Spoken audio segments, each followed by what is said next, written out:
You raised your hand in that meeting. You had the idea. You even said it out loud, clearly, confidently. And then, nothing. The conversation moved on. Someone else said something similar 2 minutes later and got all the credit. Or maybe it's more subtle than that. Your emails go unanswered, your contributions get overlooked in team updates, and you've started wondering, am I becoming invisible at work? If you've ever felt that way, I need you to hear this. You are not imagining it. Being ignored at work is a real psychological experience, and it has real consequences for your mental health, your career, and your sense of self. Being ignored is not a reflection of your worth, it's information. Welcome to the Evolved Humans. Today, we are going deep into the psychology of being ignored at work. What's actually happening in your brain, why it happens, what the research says, and most importantly, exactly how to respond in a way that protects your well-being and accelerates your career. Stay with me. This one is going to change how you see yourself and the people around you. Let's start with science, because once you understand what's actually happening inside your brain when you're being ignored, everything else starts to make sense. A landmark study by neuroscientist Naomi Eisenberger at UCLA found that social exclusion activates the same region of the brain as physical pain, the dorsal anterior cingulate cortex. In plain English, when someone ignores you at work, your brain registers it the same way it would register being kicked. This is not weakness, this is biology. Researcher Kipling Williams spent 2 decades studying what he called ostracism, the act of being ignored or excluded. His findings were striking. Even being ignored by strangers for just a few minutes triggered feelings of invisibility, reduced sense of belonging, lower self-esteem, and a loss of perceived control. Now imagine experiencing that repeatedly over months in a workplace where you spend 8 or more hours a day. Williams identified what he called the temporal need-threat model. When we're ostracized, 4 core psychological needs are threatened simultaneously. Our need to belong, our need to feel competent, our need for control, and our need for a meaningful existence, all 4 at once. It's an assault on identity. And the workplace is particularly devastating for this because work is so tied to how we see ourselves as capable, contributing adults. Being ignored is more damaging than being bullied. With bullying, you are at least acknowledged as existing.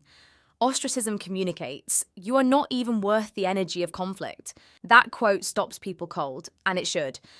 Because here's what this means for your career. If you are being systematically ignored at work, and you don't address it, the psychological toll compounds. Research shows it leads to increased anxiety, decreased job performance, higher turnover in tension, and in some cases, symptoms clinically similar to workplace trauma. This is not a small thing, and you deserve better than suffering through it in silence.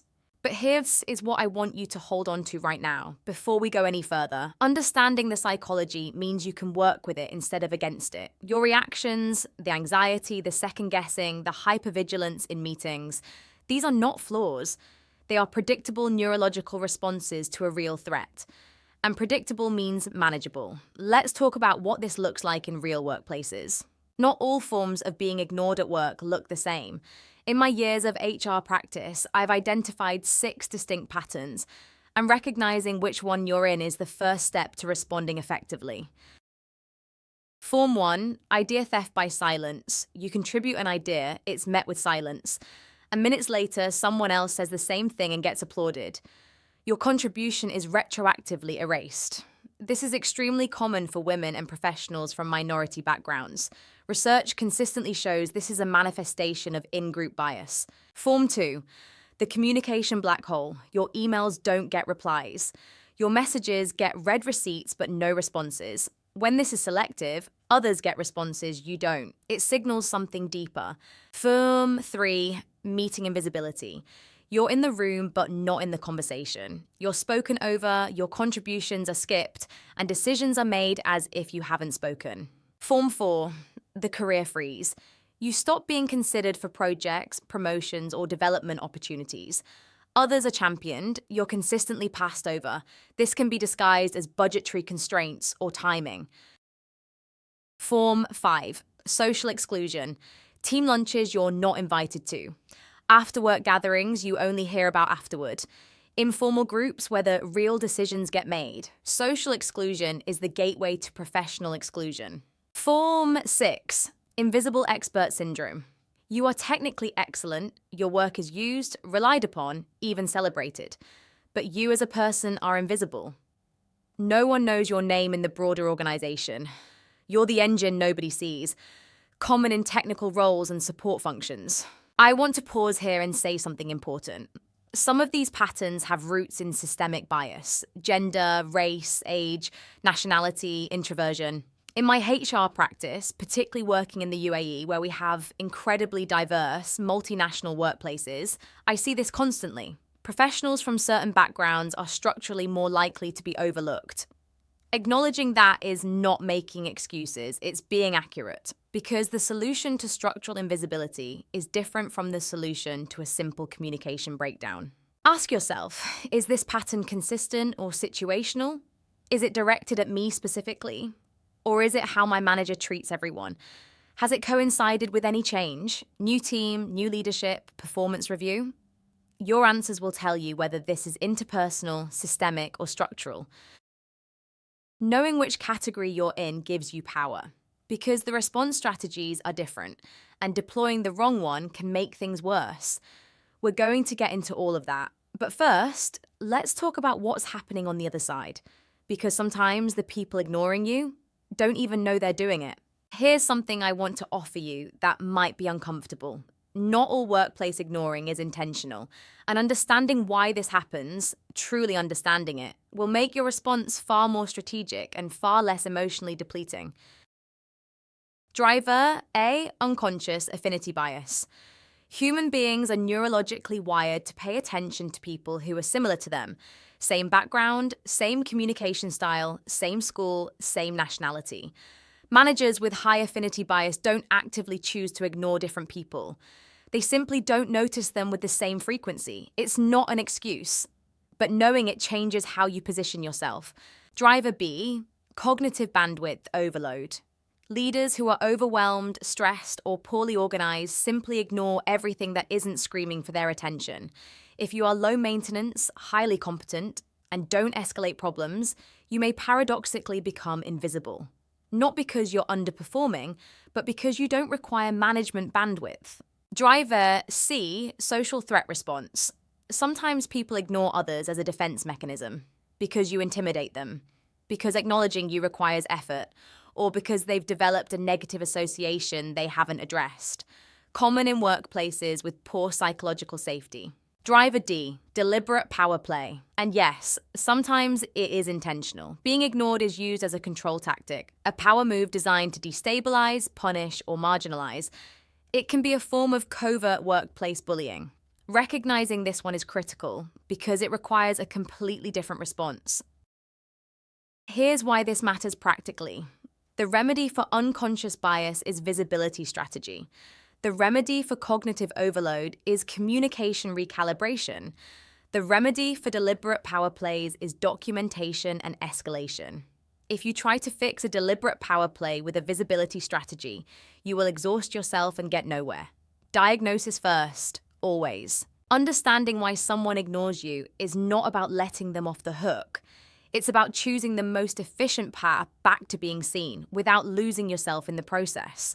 There's one more dynamic I want to address, and it's one that HR professionals rarely talk about openly. In high-performance cultures, visibility is a currency, and like all currencies, it's unevenly distributed. The most politically savvy professionals in any organization understand this intuitively. If you were never taught how to do this, because of your background, your culture, your personality type, or simply because no one told you it mattered, you may have been operating with a structural disadvantage from the start. That ends today. All right, you've done the diagnosis. You understand the psychology. Now let's talk about what you actually do. I've developed a 5-part framework I call the SCENE framework, and I want to walk you through every step with real, practical language you can use starting tomorrow. S stands for stabilize. Before you do anything external, you have to regulate what's happening inside you. When you are operating from hurt, from anger, or from shame, every move you make will be emotionally contaminated. The stabilization step is not about suppressing your feelings. It is about separating your emotional experience from your strategic response. Give yourself 48 hours from a triggering incident before you take action. Journal it. Talk to a trusted mentor. Name what you feel precisely. Once you've named it, it has less power over your choices. E stands for elevate. If you are being ignored, the instinctive response is to shrink, to pull back, go quiet, stop contributing. This is the brain's threat response kicking in. Do the opposite. Increase your strategic visibility. Contribute concisely and confidently in meetings, even when you're not certain your point will land. Send a well-structured weekly update to your manager. Volunteer for cross-functional projects where a different audience can see your work. Visibility is not about being loud. It's about being consistently present in the spaces that matter. Think of yourself as a brand. Brands that go quiet lose market share. The second E stands for engage, directly and without drama. This is the step most people avoid because it feels risky. But silence is riskier. Choose a private, low-pressure moment, not immediately after a triggering incident, and use what I call a curiosity-led opener. Instead of, I feel like you've been ignoring me, try, I want to make sure I'm communicating in a way that works for you. I've noticed we haven't connected much recently.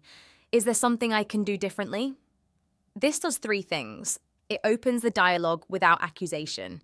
It signals self-awareness, and it puts the data point on the table. I want to check in with you. I value your perspective, and I want to make sure I'm not missing something in how I'm showing up. I've noticed we haven't aligned much recently, and I'd love to understand if there's any feedback you have for me or if there's a better way for us to collaborate. N stands for navigate. If the direct engagement doesn't shift things, you navigate strategically, which means expanding your influence network beyond the person who is ignoring you. Cultivate relationships with other senior stakeholders. Make sure your work is visible at multiple levels of the organization. This is particularly important if the ignoring is coming from above you, because your career can survive a difficult manager if you have strong relationships elsewhere. And if the situation is chronic, harmful, and the direct approach has failed. Document, involve HR, and know your rights. In the UAE context, this includes your rights under Federal Decree Law number 33 of 2021, and we have a full video on UAE labour law on this channel. Let's get tactical now, because theory without tools is just philosophy. Here are 3 specific, high-impact techniques you can implement immediately. Technique 1. The meeting credit anchor. When your idea is replayed back by someone else, don't stay silent. In the moment, calmly and professionally say, yes, I'm glad that resonated, to build on what I was saying and continue your own thought. You are not accusing, you are not confronting, you are simply anchoring the credit back to yourself by natural continuation. This is a skill that high visibility professionals use instinctively. It's not aggressive, it's self-advocacy. Technique 2. The paper trail of presence. Start sending brief, clear written follow-ups after key conversations and decisions, not essays, 2 or 3 lines. Following up on our conversation this morning, to confirm, I'll be leading the client review and will circulate the draft by Thursday. This creates a documented record of your contributions and your proactivity. Over time, it builds an undeniable evidence base of your professional presence. It also makes being ignored significantly more difficult because there's a paper trail. Technique 3, the pre-meeting positioning move. Before high-stakes meetings, send a brief agenda note or pre-read to the relevant stakeholders with your perspective included. 1 paragraph. This primes people to expect your input before you even open your mouth. When you speak in the meeting, you are reinforcing a position, not introducing one cold. People who've already read your thinking are far more likely to credit and engage with it when you speak. Visibility is not about volume. It's about strategic, consistent presence in the moments and channels that matter to the people who hold influence over your career. I want to address something here for my introverts in particular, because I know some of you are watching this and feeling anxious just thinking about self-promotion. Here's the reframe. This is not about being someone you're not. These techniques work for quiet, thoughtful communicators. When an introvert deploys a well-crafted written follow-up, or a calm, precise meeting intervention, it often lands with more authority than anything a loud extrovert does. Your natural precision is an asset. Use it. Now, if you are watching this as a manager, team lead, or HR professional, I need about 2 minutes of your time because this section is specifically for you. Research from Harvard Business Review found that employees who feel invisible are twice as likely to be actively job searching, and they are the quiet resignations that blindside leaders. The high performers who one day simply hand in their notice and you never really knew they were struggling because they weren't making noise. They were quietly disappearing. Here's a 3-question self-audit I want you to sit with this week. When did I last directly acknowledge each of my team members' specific contributions, by name, to them and to others? Do I have any team member whose emails I consistently respond to later or less thoroughly than others? Is there anyone in my team who could describe their work to a senior stakeholder, but that stakeholder wouldn't know who they were? In your next team meeting, run a deliberate attribution round. Explicitly credit each person's contribution from the previous 2 weeks by name. Make visibility a structured habit, not an afterthought. Teams that do this consistently show measurably higher psychological safety scores and lower attrition. Inclusion isn't a HR campaign. It's a daily leadership behavior. And the cost of getting it wrong is not just a well-being issue. It's a retention issue, a performance issue, and ultimately a business issue. You have the power to make someone's career. Use it deliberately. I want to close with something I genuinely believe, and that I say to every professional who comes to me feeling invisible at work. You were never invisible. You were unseen by the wrong people, in the wrong environment, or at the wrong time. Those are not permanent conditions. They are fixable variables. What we've covered today is significant. We looked at the neuroscience, the fact that being ignored triggers genuine pain responses, and that this is not you being too sensitive. We mapped the 6 forms of workplace invisibility so you can name exactly what's happening to you.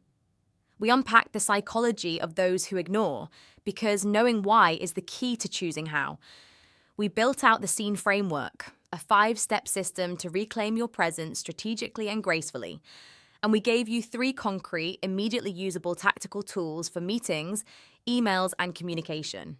Here's your action step for this week. Pick one thing from today's video, just one. Maybe it's sending that follow-up email. Maybe it's having that curiosity-led conversation with your manager. Maybe it's running the attribution audit if you lead a team.